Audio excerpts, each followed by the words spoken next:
يسبق المغرب شعب آخر من غير المغرب؟ لا أرضى لك هذا شعبي، لا أرضاه لأسباب متعددة،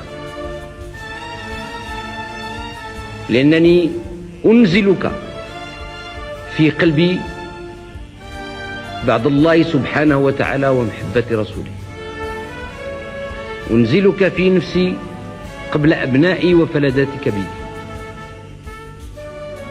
أنزلك في نفسي منزلة وثنية، وأستغفر الله على هذه الكلمة، منزلة وثنية تجعلني لا أقنع لك بالقليل، ولا أقنع لك أن يسبقك إلى المفاخر أحد غيرك من الشعوب أو من الأمم.